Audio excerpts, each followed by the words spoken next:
মোহতারাম মুসল্লিয়ান ইকরাম, আল্লাহ রাব্বুল আলামিনের অগণিত শুকর। আল্লাহ তাআলা জুমার নামাজ আদায়ের জন্য মসজিদে আসার তৌফিক দান করেছেন, আলহামদুলিল্লাহ। মুআজ্জাজ হাজিরিন,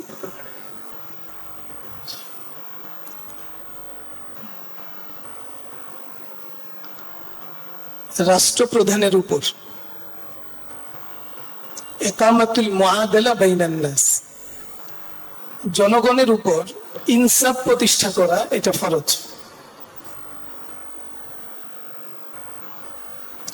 মুআজ্জাজ হাজিরিন, আমরা ধারাবাহিকভাবে আলোচনা করছিলাম ইসলামের হারানো গৌরব আমরা কিভাবে ফিরে পেতে পারি। আজকে তৃতীয় জুমার আলোচনা, রাষ্ট্রপ্রধান তিনি যদি জনগণের মাঝে ইনসাফ প্রতিষ্ঠার উদ্যোগ গ্রহণ করেন এবং রাষ্ট্রে ইনসাফ প্রতিষ্ঠিত হয়, তাহলে অবশ্যই মুসলমানদের হারানো গৌরব ফিরে আসতে পারে। মুআজ্জাজ হাজিরিন, সূরা হাদীদের এক আয়াতে আল্লাহ তাআলা ইরশাদ করেছেন, এই আয়াতের আগে আমি একাধিকবার বলেছি, লাকাদ আরসালনা রুসুলানা বিল বায়িনাত। আল্লাহ তাআলা বলেন যে আমি আমার রাসূলগণকে সুস্পষ্ট প্রমাণ সহ প্রেরণ করেছি। ওয়া আনজালনা মাআহুমুল কিতাবা ওয়াল মিজান, তাদের সঙ্গে আমি অবতীর্ণ করেছি কিতাব এবং ন্যায় নীতি। লিয়াকুমান নাসু বিল কিসত, মানুষ যাতে ইনসাফ প্রতিষ্ঠা করে। এই আয়াতে আল্লাহ তাআলা পরিষ্কার ভাবে বলেছেন যে আল্লাহ তাআলার রাসূল প্রেরণের আসমানী গ্রন্থ কোরআন মাজিদ এবং অন্যান্য গ্রন্থ প্রেরণের উদ্দেশ্য হলো মানুষের মাঝে ইনসাফ প্রতিষ্ঠা করা। মুআজ্জাজ হাজিরিন, কোরআন শরীফের আরো অনেক আয়াতে এই বিষয়টি আল্লাহ তাআলা বলেছেন।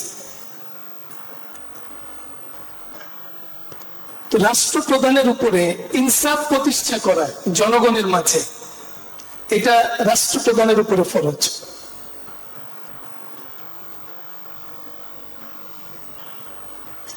মুআজ্জাজ হাজিরিন, আজকে রাষ্ট্রগুলোর দিকে যদি আমরা একটু তাকাই,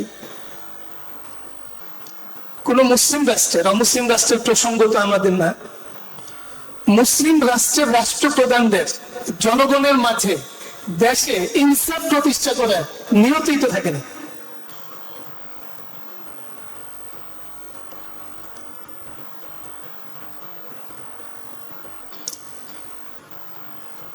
রাসূলুল্লাহ সাল্লাল্লাহু আলাইহি ওয়াসাল্লাম ইনসাফ প্রতিষ্ঠা তিনি করেছেন।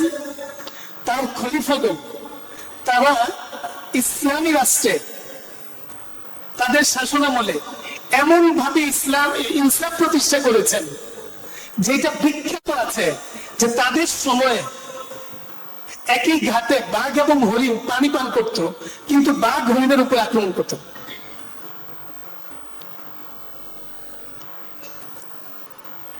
ইসলামী রাষ্ট্রের বা মুসলিম রাষ্ট্রের রাষ্ট্রপ্রধান তিনি যদি ইনসাফ প্রতিষ্ঠায়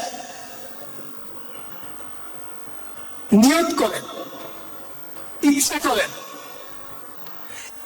তার আশেপাশের যারা, যে মন্ত্রণা যারা তাকে দেয়, পরামর্শ করা যাকে দেয়, মন্ত্রী পরিষদ এবং প্রশাসনের যে সকল কর্মকর্তা, তারা যদি ইনসাফ প্রতিষ্ঠার, ন্যায় নীতি প্রতিষ্ঠার নিয়ত করেন এবং চেষ্টা করেন, তাহলে এটার আসল, এটার প্রভাব কিন্তু একদম গ্রাম পর্যন্ত, এমনকি অবশ্যই সমস্ত প্রাণী আছে তাদের মধ্যে পড়বে। এবং এর উল্টাটাও সত্য, রাষ্ট্রপ্রধান যখন নিজেই দুর্নীতি করেন,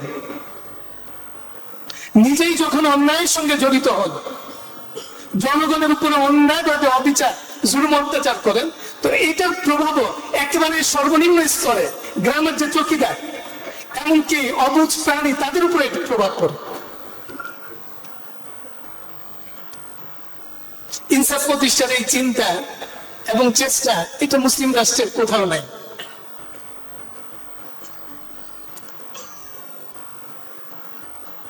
রাষ্ট্রপ্রধানের উপরে ইনসাফ প্রতিষ্ঠা করা ফরজ। রাষ্ট্রপ্রধান তিনি একা তো তার জনগণের সবার উপরে সবার সবকিছু দেখা তার পক্ষে সম্ভব না। অবশ্যই তাকে লোক নিয়োগ দিতে হবে। রাষ্ট্রকে বিভিন্ন প্রদেশে, বিভিন্ন অঞ্চলে, বিভিন্ন বিভাগ জেলায় ভাগ করে সেখানে প্রশাসনিক কর্মকর্তা, গভর্নর বা শাসনকর্তা নিয়োগ দিতে হবে, যেটা রাসূলুল্লাহ সাল্লাল্লাহু আলাইহি ওয়াসাল্লাম করেছেন, তার পরবর্তী খলিফাগণ এটা করেছেন। এই নিয়োগ দেওয়ার ক্ষেত্রে একজন রাষ্ট্রপ্রধান সর্বপ্রথম তার ইনসাফের পরিচয় দিবে। কোরআন শরীফে সূরা নিসাতে আল্লাহ তাআলা ইরশাদ করেছেন, ইন্নাল্লাহা ইয়া'মুরুকুম আন তুআদ্দুল আমানাতি ইলা আহলি। আল্লাহ তাআলা তোমাদেরকে আদেশ দিচ্ছেন দায়িত্ব সমূহ উপযুক্ত ব্যক্তির কাছে তোমরা ন্যস্ত করো। উপযুক্ত ব্যক্তি।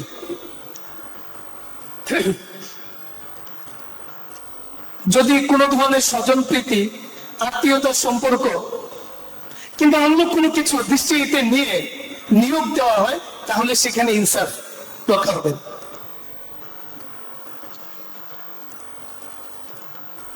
হযরত আবু বকর সিদ্দিক রাদিয়াল্লাহু আনহু তিনি যখন খলিফা, তিনি ইয়াজিদ, ইনি একজন সাহাবী। আমরা হযরত মুআবিয়া রাদিয়াল্লাহু আনহুর ছেলে ইয়াজিদ যাকে আমরা জানি, তিনি না। ইয়াজিদ একজন সাহাবী, তাকে এক এলাকার গভর্নর নিয়োগ দিচ্ছিলেন। তো নিয়োগ দেওয়ার সময় তাকে বললেন, ইয়া ইয়াজিদ ইন্না লাকা কারাবাতান, তোমার কিন্তু, হে ইয়াজিদ, তোমার কিন্তু আত্মীয় স্বজনের প্রতি তোমার একটা বিশেষ টান আছে। ফাহাল আসাইতা আন তুসিরহুম বিল ইমামা ওয়া যালিকা আকসার মা খাফু আলাইক বাদামা ক্বালা রাসূলুল্লাহ সাল্লাল্লাহু আলাইহি ওয়াসাল্লাম। আর আমি তোমার ব্যাপারে, যেহেতু আত্মীয়দের প্রতি তোমার একটা বিশেষ টান আছে, তো আমি তোমার ব্যাপারে আশঙ্কাটা করি যে তুমি তোমার ক্ষমতার আওতায় যখন তুমি প্রশাসক নিয়োগ দিবে কিংবা রাষ্ট্রের কোনো কর্মকর্তা নিয়োগ দিবে, তখন তুমি স্বজন প্রীতি করো কিনা, তোমার আত্মীয়দেরকে তুমি নিয়োগ দাও কিনা, এই বিষয়টা আমি খুব ভয় পাই। কারণ আমি রাসূলুল্লাহ সাল্লাল্লাহু আলাইহি ওয়াসাল্লামের কাছে শুনেছি, আল্লাহ রাসূল বলেছেন, মান ওয়ালিয়া মিন আমরিল মুসলিমিনা শাইআন, কাউকে যদি মুসলমানদের আমির বানানো হয়, মুসলমানদের শাসক বানানো হয়, ফাআম্মারা আহাদান মুহাবাতান, আর সে কাউকে নিয়োগ দেয় স্বজন প্রীতি করে, প্রকৃত যোগ্য ব্যক্তিকে সে নিয়োগ দেয় নাই, তার আত্মীয় স্বজনের মধ্য থেকে, বন্ধু বান্ধব যেটা আমরা বুঝি স্বজন প্রীতি করে সে কাউকে নিয়োগ দিয়েছে, ফাআলাইহি লানাতুল্লাহ, তাহলে তার উপর আল্লাহ তাআলার লানত, ওয়াল মালায়েকাতি ওয়ান নাস আজমাইন, এবং সমস্ত ফেরেশতার লানত এবং সমস্ত মানুষের লানত। কথাটা আমরা আসলে খেয়াল করেছি তো? রাষ্ট্রপ্রধান কিংবা রাষ্ট্রপ্রধানের অধীন কোন শাসক যার হাতে নিয়োগ, একটা অফিস প্রধান যার হাতে ওই অফিসের নিয়োগগুলো, সেই নিয়োগগুলো যদি তিনি স্বজন প্রীতি করে দেন, তাহলে তার উপরও আল্লাহর লানত, সমস্ত ফেরেশতাদের লানত, সমস্ত মানুষের লানত। কারণ হলো তিনি এই যে শৃঙ্খলা, এই শাসন কার্য, এটা তো সমস্ত মুসলমানের, সমস্ত জনগণের হক। আমি যখন এখানে অনুপযুক্ত ব্যক্তিকে নিয়োগ দিব অন্যায় ভাবে, তো সে অন্যায় করতে থাকবে, সমাজে অন্যায় এটা ছড়িয়ে পড়বে। এরপর আল্লাহ রাসূল বলছেন, লা ইয়াকবালুল্লাহু মিনহু সারফান ওয়ালা আদলান হাত্তা ইউদখিলাহু জাহান্নাম। আল্লাহ তাআলা তার কোনো ফরজ আমল কবুল করবেন না, তার কোনো নফল আমল কবুল করবেন না, আল্লাহ তাআলা তাকে জাহান্নামে দাখিল করবেন। কত বড় হুমকি, চিন্তা করেছেন? আর এই বিষয়ের প্রতি কি কোনো মুসলিম, আজকালকার যে মুসলিম রাষ্ট্রপ্রধান কিংবা ক্ষমতা যাদের হাতে, আমরা কি একবারও চিন্তা করেছি যে আমরা কি করছি? নবী সাল্লাল্লাহু আলাইহি ওয়াসাল্লাম, আল্লাহর নবী বলেন, মান ওয়ালিয়া মিন আমরিল মুসলিমিনা শাইআন ফাওয়ালিয়া রাজুলান ওয়া হুয়া ইয়াজিদু মান হুয়া আফলাহু বিল মুসলিমিনা মিনহু। কাউকে যদি শাসক বানানো হয়, কাউকে যদি মুসলমানদের কোন দায়িত্বে নিয়োজিত করা হয়, কাউকে যদি মুসলমানদের কোন দায়িত্বে নিয়োজিত করা হয়, আর সে এমন কাউকে নিয়োগ দেয় তার চেয়ে আরো যোগ্য ব্যক্তি আছে, মানে যোগ্য এবং উপযুক্ত ব্যক্তিকে বাদ দিয়ে এমন কাউকে যদি নিয়োগ দেয় যে আসলে সবচেয়ে বেশি যোগ্য না, ফাকাদ খান আল্লাহ ওয়া রাসূলুহু ওয়া খানাল মুমিনিন, তাহলে সে আল্লাহর সঙ্গে বিশ্বাস ভঙ্গ করলো, খেয়ানত করলো, আল্লাহর রাসূলের সঙ্গে সে বিশ্বাস ভঙ্গ করলো এবং সমস্ত মুমিনদের সঙ্গে সে বিশ্বাস ভঙ্গ করলো। বিষয়টা বুঝে আসছে কিনা ভাই? আজকে আমাদের এই যে রাষ্ট্রীয় দুর্নীতির অন্যতম প্রধান একটা কারণ হলো এটা, যে এখানে শুধু দলীয় দৃষ্টিভঙ্গি, স্বজনপ্রীতি এবং অন্যায় ভাবে অনুপযুক্ত ব্যক্তিদেরকে প্রশাসনে প্রদায়ন করার কারণে যারা সত্যিকার যোগ্য না। যোগ্য বলতে আমরা কি বুঝি? আমরা যোগ্য বলতে এটা বুঝি যে তিনি শুধু যেই কাজে নিয়োগ পাচ্ছেন ওই কাজেই তিনি কাজটা বোঝেন, কাজ করতে পারেন, কাজের যোগ্য, এইটুকু যথেষ্ট নয়। তার মধ্যে পরহেজগারি থাকতে হবে, তার মধ্যে দায়িত্বশীলতা থাকতে হবে, দায়বদ্ধতা রাখতে হবে। সে যে একটা মুসলমানদের কাজ সে পেয়েছে, মুসলমানদের দায়িত্ব পেয়েছে, এই দায়িত্ব যথাযথভাবে আঞ্জাম দেওয়া, তার মধ্যে সেই বদ্ধ একটা দৃঢ় যে সিদ্ধান্ত তার মধ্যে থাকতে হবে, সব বিশ্বস্ত হইতে হবে।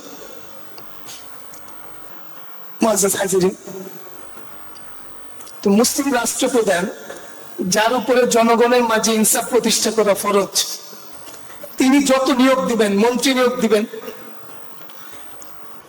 শাসন বিভাগের যারা প্রশাসনিক কর্মকর্তা, সচিব থেকে শুরু করে নিচ পর্যন্ত যাদেরকে নিয়োগ দিবেন, প্রত্যেক ব্যক্তি তার শিক্ষাগত যোগ্যতা, অভিজ্ঞতা, সংশ্লিষ্ট বিষয়ের দক্ষতা, সাথে সাথে মুসলমানদের কল্যাণকামিতা এবং তার পরহেজগারী, সততা, বিশ্বস্ততা, এই সব কিছু প্রমাণিত হলে রাষ্ট্রপ্রধান রাষ্ট্রের কোন দায়িত্বে তাকে নিয়োগ দিবে।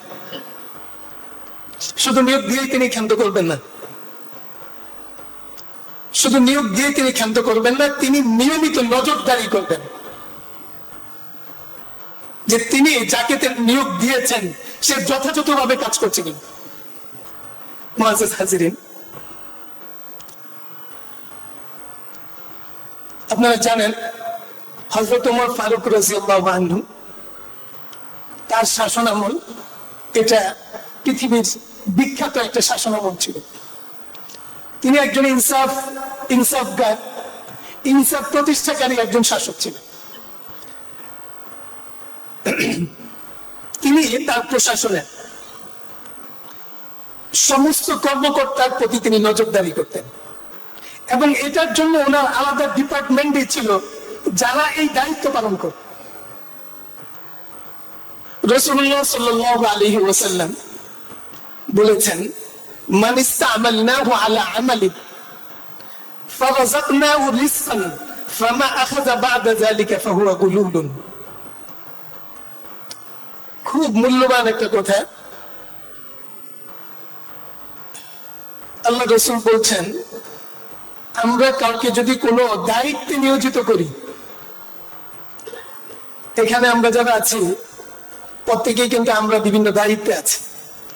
আল্লাহ রাসূল বলেছেন, মান ইসতা'মালনাহু আলা আমালিন, আমরা কাউকে যদি কোনো দায়িত্বে নিয়োজিত করি, ফারাযাকনাহু রিজকান, আর এটার জন্য কোনো বেতন ধার্য করি, তাকে বেতন প্রদান করি, ফামা আখাযা বা'দা যালিকা ফাহুয়া গুলুলুন, এরপরে যদি সে আরো কিছু অর্থ সম্পদ গ্রহণ করে, তার ওই দায়িত্বকে আশ্রয় করে এরপরে যদি সে কোনো সম্পদ কিংবা কোনো মানে ধনসম্পদ সে এখান থেকে গ্রহণ করে, ফাহুয়া গুলুলুন, তাহলে এটা হইল সবচেয়ে বড় খেয়ানত।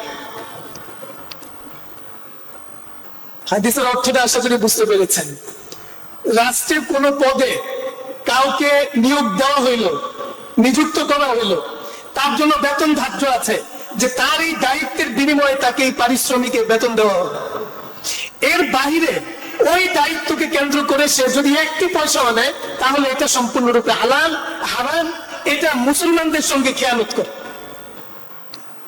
আজকে দেখেন আমাদের সরকারি অফিস যত আছে প্রত্যেকের দায়িত্ব যেটা নির্ধারিত, যেই কাজের জন্য তাকে বেতন দেওয়া হচ্ছে, যেই কাজের জন্য তাকে সুযোগ সুবিধা দেওয়া হচ্ছে, এই জনগণের অর্থ থেকে, জনগণের ট্যাক্সের পয়সা থেকে তাদেরকে দেওয়া হচ্ছে। তারপরে যখন আমরা কোনো কাজের জন্য যাই অতিরিক্ত পয়সা তাকে দিতে হয়। এই পয়সা সম্পূর্ণরূপে হারাম। এটা তার জন্য কল্যাণকর নয়, তার ছেলে মেয়ের জন্য কল্যাণকর নয়, তার ভবিষ্যৎ প্রজন্মের জন্য এটা কল্যাণকর নয়। মুআজ্জিজ হাজিরিন,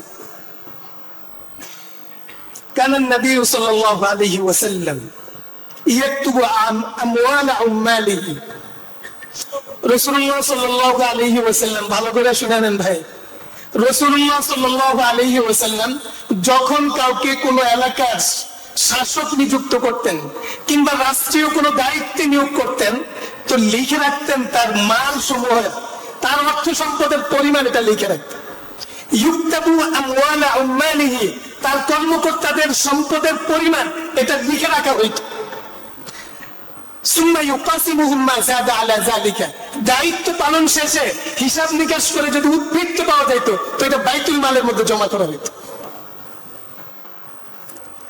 একটা ঘটনা হাদিসের মধ্যে আসছে, প্রায় হাদিসের কিতাবে আছে। রাসূলুল্লাহ সাল্লাল্লাহু আলাইহি ওয়াসাল্লাম বনু আসাদ গোত্রের এক লোক যাকে বলা হইতো ইবনুল লুতবিয়া, এটা ওনার উপনাম ছিল, ইবনুল লুতবিয়া। আল্লাহ রাসূল তাকে যাকাত সংগ্রহ করার দায়িত্বে তাকে নিয়োজিত করলেন। ফালাম্মা কদিমা, যখন সে যাকাত সংগ্রহ করে আসলো, আয়েশা আল্লাহর রাসূলকে বুঝিয়ে দিচ্ছেন যে এগুলো হলো যাকাত হিসাবে প্রাপ্ত এই যে সম্পদ, আর এখানে যে সম্পদগুলো আছে এগুলো হলো আমার। হাযা লাকুম ওয়া হাযা লি উহদিয়া ইলাইয়া, তিনি আয়েশা আল্লাহর রাসূলকে বুঝিয়ে দিচ্ছেন যে এই যে যাকাত সংগ্রহ করে আনছি এগুলো, আর এগুলো আমার, উহদিয়া ইলাইয়া, এগুলো আমাকে হাদিয়া দেওয়া হয়েছে।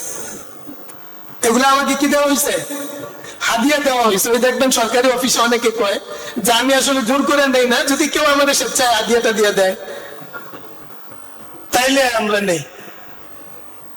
আপনাকে যে দায়িত্ব বসানো হয়েছে ওই কাজের বিনিময়ে কোনোভাবেই, স্বেচ্ছায় হোক আর অস্বেচ্ছায় হোক, কোনোভাবেই কোনো পয়সা গ্রহণ করে এটা বৈধ না। দেখেন আল্লাহ রাসূল কি বলছেন, ওই লোক আয়েশা বলছে যে এগুলো হইল হাযা লাকুম, এটা আপনাদের, মানে বাইতুল মালের যাকাত, আর এটা হইলো আমার, উহদিয়া ইলাইয়া, এগুলো আমাকে হাদিয়া দেওয়া হয়েছে। তা আল্লাহ রাসূল শুনলেন। ফাকামা রাসূলুল্লাহ সাল্লাল্লাহু আলাইহি ওয়াসাল্লাম আলাল মিনবারি, লোকদেরকে সমবেত করা হইলো মদিনায়।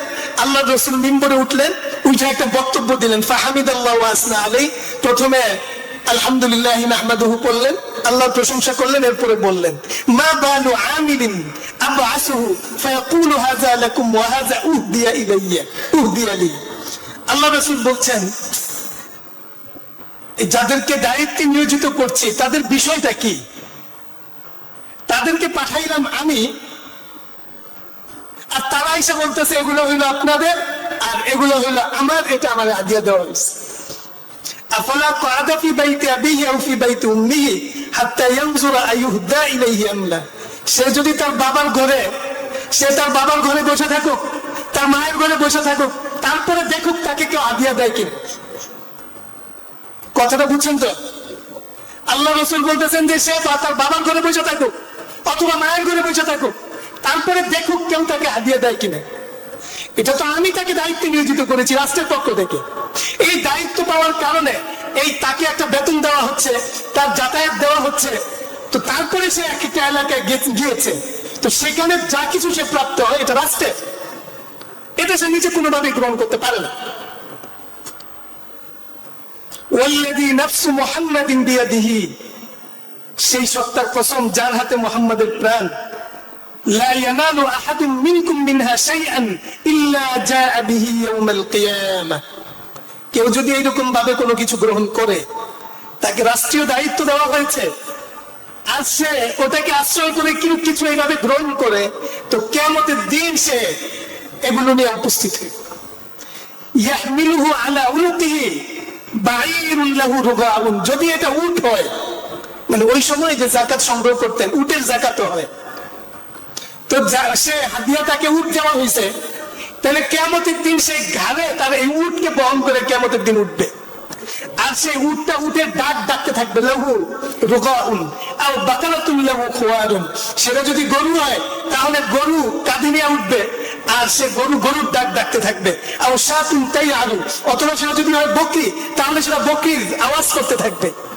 সুম্মা রাফা ইয়াদাইহি, এরপর আল্লাহর রাসূল দুই হাত তুললেন আকাশের দিকে, হাত্তা রাআইনা উফরাতাই ইবতাইহি, এত উপরে তুললেন যে সাহাবী বলছেন যে আমরা তার বগলের শুভ্রতা আমরা দেখতে পেলাম। আল্লাহর রাসূল তখন বলছিলেন আল্লাহুম্মা হাল বাল্লাগতু মাররাতাইন, দুইবার বলছেন যে হ্যাঁ আল্লাহ, আমি তো আমার দায়িত্ব পালন করেছি, আমি তো পৌঁছে দিয়েছি, আল্লাহকে সাক্ষী রাখছিলেন। তো মুআজ্জাজ হাজিরিন, এই হাদিস থেকে আমরা কি বুঝলাম? আমাদেরও আছে ওই যে সরকারি কর্মকর্তাদের মাঝে মাঝে শুনি তাদের সম্পদের হিসাব চাওয়া হইতেছে, তো সেটার যে কি অবস্থা, যারা চায় তাদেরও যে কি অবস্থা, এটা সম্পর্কে আমরা সবাই জানি। তোমার হাজিরিন, যখন মুসলিম সমাজ, মুসলিম রাষ্ট্রগুলো এইরকম দুর্নীতিতে আক্রান্ত, তো সেখানে মুসলিম সমাজ যে পিঠ সোজা করে দাঁড়াবে, এটা চিন্তা করা যায়। মুআজ্জাজ হাজিরিন, হযরত ওমর রাদিয়াল্লাহু আনহুর একটা ঘটনা। হযরত ওমর রাদিয়াল্লাহু আনহুর নির্দেশ ছিল, যাদেরকে তিনি গভর্নর নিয়োগ দিতেন বিভিন্ন প্রদেশে, তাদের প্রতি নির্দেশ ছিল, কয়েকটা নির্দেশ ছিল। এর মধ্যে একটা নির্দেশ ছিল, তোমরা কখনো তোমাদের ঘরের দরজায় দালান তোমরা নিযুক্ত করতে পারবে না, প্রহরী নিযুক্ত করতে পারবে, মানে কোন বিচার প্রার্থী তোমাদের কাছে আসতে যাতে কোনো ধরনের বাধাপ্রাপ্ত না হয়। 2 নম্বর তার আদেশ ছিল যে তোমরা কেউ পাতলা কাপড় পরতে পারবে না, যেটা শৌখিন মানুষরা পরে, ধনসম্পদশালীরা পরে, এই পাতলা কাপড় পরতে পারবে না। 3 নম্বর ছিল না যে তোমরা ওই রুটি, উন্নত মানের আটার যে রুটি তোমরা খেতে পারবে না। তিনি শুনলেন হযরত সাদ ইবনে আবি ওয়াক্কাস রাদিয়াল্লাহু আনহু, যিনি বসরা কিংবা কুফার শাসনকর্তা ছিলেন, গভর্নর ছিলেন, হযরত সাদ ইবনে আবি ওয়াক্কাস রাদিয়াল্লাহু আনহু, উনি কিন্তু ওই 10 জন সাহাবীর একজন যারা দুনিয়াতে জান্নাতের সুসংবাদ পেয়েছিলেন। তিনি কিন্তু ওই সাহাবী যিনি পারস্য সাম্রাজ্যের বিরুদ্ধে যুদ্ধে, সবচেয়ে বড় যুদ্ধ কাদেসিয়ার যুদ্ধে নেতৃত্ব দিয়েছিলেন। তো হযরত ওমর ফারুক রাদিয়াল্লাহু আনহু শুনলেন যে তিনি তার ঘরের বাইরে একটা ফটক নির্মাণ করছেন। এটা শোনার পরে তিনি হযরত মুহাম্মদ ইবনে মাসলামা রাদিয়াল্লাহু আনহু কে পাঠাইলেন। হযরত মুহাম্মদ ইবনে মাসলামা ছিলেন এই ডিপার্টমেন্টের প্রধান, যে গভর্নররা এবং প্রশাসনিক দায়িত্বে নিয়োজিত কর্মকর্তারা কোথাও কোনো নির্দেশের খেলাফ করে কিনা। তো মুহাম্মদ ইবনে মাসলামা রাদিয়াল্লাহু আনহু গেলেন, যাওয়ার পর দেখলেন ঠিকই উনি ঘরের সামনে একটা ফটক তৈরি করেছেন, এতে তার কাছে যারা আসবে আগন্তুকরা, সাক্ষাৎ প্রার্থীরা, তারা বাধাপ্রাপ্ত হবে। তো উনি যেই এটাতে আগুন লাগাই দিলেন। হযরত সাদ ইবনে আবি ওয়াক্কাস রাদিয়াল্লাহু আনহু দেখলেন, কিছু করলেন না। তিনি বুঝতে পারছেন ওনারা তো ওই মানের মানুষ ছিলেন। হযরত আয়াজ ইবনে গুন, একজন সাহাবী, উনি মিশরের শাসক ছিলেন হযরত ওমর রাদিয়াল্লাহু আনহুর সময়। হযরত ওমর রাদিয়াল্লাহু আনহুর কাছে অভিযোগ আসছে যে তিনি পাতলা কাপড় পরিধান করেন এবং তার দরজায় দারোয়ান তিনি নিযুক্ত করেছেন। তিনি হযরত মুহাম্মদ ইবনে মাসলামা রাদিয়াল্লাহু আনহুকে পাঠালেন। তিনি মিশরে পৌঁছে দেখলেন যে অবস্থা ঠিকই, তিনি পাতলা কাপড় পরিধান করেন এবং তার দরজায় দারোয়ান আছে। তিনি হযরত আয়াজ ইবনে গুন, যিনি মিশরের শাসক ছিলেন ওই সময়, তাকে ওই অবস্থায় সাথে করে নিয়ে মদিনায় চলে আসে, ওই যে পাতলা কাপড়ের জামা পরা অবস্থা। মদিনায় আসার পরে হযরত ওমর ফারুক রাদিয়াল্লাহু আনহু তাকে বললেন যে এই কাপড় খোলো। ওই পাতলা জামা তার থেকে খোলাইলেন, তাকে পশমের জামা পরাইলেন এবং তাকে জঙ্গলে পাঠিয়ে দিলেন বকরি চড়ানোর জন্য। তুমি জঙ্গলে চলে যাও, ওখানে ছাগল চড়াও, তুমি এই রাষ্ট্রের এই গুরুত্বপূর্ণ দায়িত্ব পালনের তুমি উপযুক্ত। মুআজ্জাজ হাজিরিন, এই হলো ইসলামী শাসন। যখন রাষ্ট্রের নায়কের পক্ষ থেকে, রাষ্ট্রপ্রধানের পক্ষ থেকে এইভাবে নজরদারি থাকবে, তখন তার অধীনস্থ শাসকরা, তার অধীনস্থ কর্মকর্তারা, তারা কিন্তু এইরকম ভাবে তটস্থ থাকবে এবং শৃঙ্খলা ছেড়ে তারা তাদের দায়িত্ব পালন, এবং তারা যাদেরকে নিয়োগ দিবে এবং তাদের অধীনস্থ যারা, তারাও কিন্তু ওইভাবে মেনেই রাষ্ট্রের দায়িত্ব তারা পালন। মুআজ্জাজ হাজিরিন, তো আজকে মুসলিম রাষ্ট্রগুলোতে আমরা রাষ্ট্র পরিচালনার সাথে যারা যুক্ত, তাদের অবস্থা আমরা সবাই প্রত্যক্ষ করছি। যতক্ষণ না পর্যন্ত এই অবস্থার মধ্যে পরিবর্তন না হইব এবং একটা সামগ্রিক পরিবর্তন, দেখেন যখন এই যে জুলাই বিপ্লবের সময় অনেকে অনেক আশাবাদী হয়েছিলেন যে এইবার দেশে ইনসাফ প্রতিষ্ঠা হয়ে যায়, কিন্তু আসলে যতক্ষণ না পর্যন্ত জনগণের এই আমাদের প্রত্যেকের মানসিকতা পরিবর্তন না হয়, আমরা নিজেদেরকে যতক্ষণ না পর্যন্ত সংশোধন করি, যতক্ষণ না পর্যন্ত আমি নিজে ইনসাফ প্রতিষ্ঠা না করি, এখানে আমরা তো প্রত্যেকে একটা ফ্যামিলির দায়িত্ব কমপক্ষে পালন করি।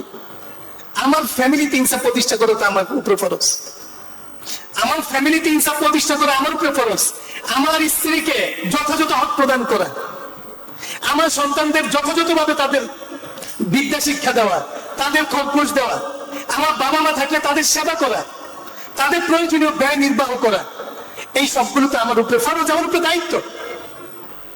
আমি যখন পরিবারে সেই ইনসাফটা প্রতিষ্ঠা করি এবং পরিবারের বাহিরে আমি যেখানে দায়িত্ব পালন করি, আমার অফিস, আমার অধীনস্থ কিছু মানুষ আছে এবং অফিসের যে দায়িত্ব, সেখানে আমি যতক্ষণ ইনসাফ প্রতিষ্ঠা করি, এইভাবে যদি আমরা সকলেই ইনসাফ প্রতিষ্ঠায় আমরা অভ্যস্ত হই, তখন একটা সামগ্রিক পরিবর্তন আসবে। ইনসাফ প্রতিষ্ঠার একটা অন্যতম ক্ষেত্র যেটা রাষ্ট্রপ্রধানের উপরে ফরজ, তিনি ইনসাফপূর্ণ বিচার ব্যবস্থা তিনি প্রতিষ্ঠা করেন। মুআজ্জাজ হাজিরিন, এই বিচার ব্যবস্থা সম্পর্কিত ইসলামের আইন এবং নির্দেশনা এত ব্যাপক, যেখানে আপনি হাজার হাজার পৃষ্ঠা আপনি এর উপরে ইসলামের ফকিগণ, ইসলামের স্কলারগণ, ওলামায়ে কেরাম এটার উপরে লিখেছে এবং এগুলো সব বিধিবদ্ধ। মুআজ্জাজ হাজিরিন, বিচার ব্যবস্থায় সর্বপ্রথম যেটা জরুরি, রাষ্ট্রপ্রধান যাদেরকে বিচারক নিয়োগ দিবেন, সেই মানুষগুলো এমন হবে যে আসলে তারা দায়িত্ব গ্রহণ করতে রাজি না। এটার উপরে আগামী সপ্তাহে আমি বিস্তারিত আলোচনা করবো ইনশাল্লাহ। আজকে সময় যেহেতু শেষ, সংক্ষিপ্ত আকারে শুধু একটু বলি, রাষ্ট্রপ্রধান এমন ব্যক্তিদেরকে বিচার কার্যে নিয়োগ করবেন যারা এই দায়িত্ব গ্রহণে আগ্রহী না। তারা অবশ্যই যোগ্য, অবশ্যই উপযুক্ত, অবশ্যই পরহেজগার, এবং পরহেজগার হওয়ার কারণেই তারা এই দায়িত্ব গ্রহণে অনাগ্রহী। কারণ মানুষের উপরে বিচার ফায়সালা করা, মীমাংসা করা, এটার যে দায়িত্ব, তার ইচ্ছাকৃত ভাবে কোথাও যদি কোনো কারণে কোনো এক পক্ষের উপরে অন্যায় হয়, তাহলে আল্লাহ তাআলার সামনে তার জবাব দিতে হবে। মুআজ্জাজ হাজিরিন, আপনারা জানেন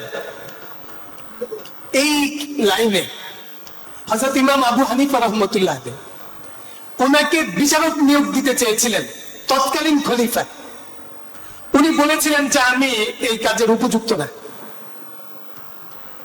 এটা নিয়ে কিন্তু অনেক পানি ঘোলা হয়েছে। তিনি বলছেন যে আমি এই কাজের উপযুক্ত না। খলিফা বলছেন যে ইসলামী রাষ্ট্রে, বিশেষ করে ইরাকের কুফা বস্রের সমস্ত উলামায়ে কেরাম সবাই বলে যে আপনি এটার উপযুক্ত, আপনাকে এই দায়িত্ব গ্রহণ, প্রধান বিচারপতির এই দায়িত্ব আপনাকে গ্রহণ করতে হবে। কাজী উপজাত তার এক কথা ছিল যে আমি এটার জন্য উপযুক্ত। খলিফা তাকে ডাকাইছেন, তিনি গেছেন। খলিফার মজলিসে অনেক বড় বড় ফকিহ আলেমরা ছিলেন। তো খলিফা যখন আবার ওনাকে এই দায়িত্ব গ্রহণের জন্য প্রস্তাব দিলেন, তিনি একই কথা বলছেন যে আমি এটার উপযুক্ত। তখন খলিফা বলছেন যে আপনি মিথ্যা কথা বলছেন। তখন তিনি বললেন যে খলিফা, যদি আমি মিথ্যাবাদী হই, তাহলে একজন মিথ্যুককে কোনোভাবেই প্রধান বিচারপতি বা বিচারপতি নিয়োগ করা ঠিক নয়। যদি আমি সত্যবাদী হই, তাহলে আমার সত্য কথা তো এটাই যে আমি আসলে উপযুক্ত না। তাহলে হয় আপনি আমার কথাটা গ্রহণ করবেন, অথবা আপনি আপনার কথার উপরে থাকবেন যে আমি আসলে মিথ্যাবাদী। আর মিথ্যুককে বিচারপতি নিয়োগ করা যায়। খলিফা কোনোভাবেই তাকে বিচারপতি নিয়োগ করতে পারলেন না। তাকে অবশেষে তাকে কারাগারে নিক্ষেপ করলেন এবং দীর্ঘ সময় তিনি কারাগার করার পরে সে কারাগারেই তিনি ইন্তেকাল করেছেন। পরবর্তীতে তার যে প্রধান শাগরেদ ইমাম আবু ইউসুফ রহমতুল্লাহ আলাইহি, আবু ইউসুফ রহমতুল্লাহ আলাইহিকে প্রস্তাব করা হয় প্রধান বিচারপতি হবে, কাজী উপজাত। তো তিনিও প্রথমে অনেকবারই এ থেকে বেঁচে থাকার চেষ্টা করেছেন।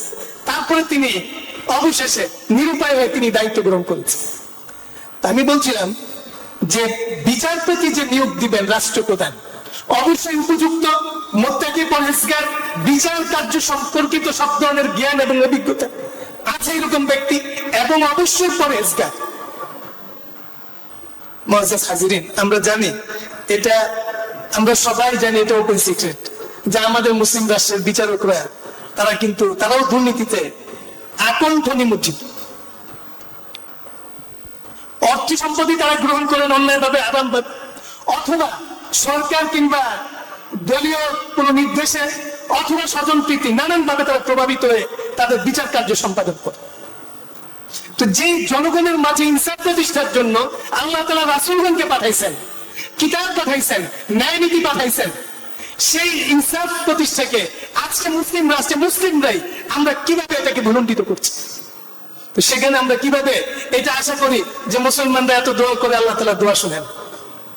কারণ আমরাই এই সমস্ত ব্যক্তিদেরকে ক্ষমতায় আমরা বসাইছি, এই জালেম লোকদেরকে, এই দুর্নীতিপরায়ণ লোকদেরকে, যারা মানুষের মাঝে, জনগণের মাঝে ইনসাফ প্রতিষ্ঠা, যাদের কোনো নিয়তি নেই, যাদের উদ্দেশ্য ক্ষমতা এবং দুনিয়ার সহায় সম্পদ। তা আমরাই এটার জন্য দায়ী। তা আজকে যতক্ষণ পর্যন্ত আমরা নিজেদেরকে সংশোধন না করব এবং আমাদের রাষ্ট্র ব্যবস্থা সংশোধন না হবে, সমাজ ব্যবস্থা সংশোধন না হবে, ততদিন ইসলামের হারানো গৌরব ফিরে পাওয়ার চিন্তা করাটাও কঠিন। আল্লাহ তাআলা আমাদেরকে সংশোধন হওয়ার তৌফিক দান করে। ওয়া আখিরু দাওয়ানা আলহামদুলিল্লাহ।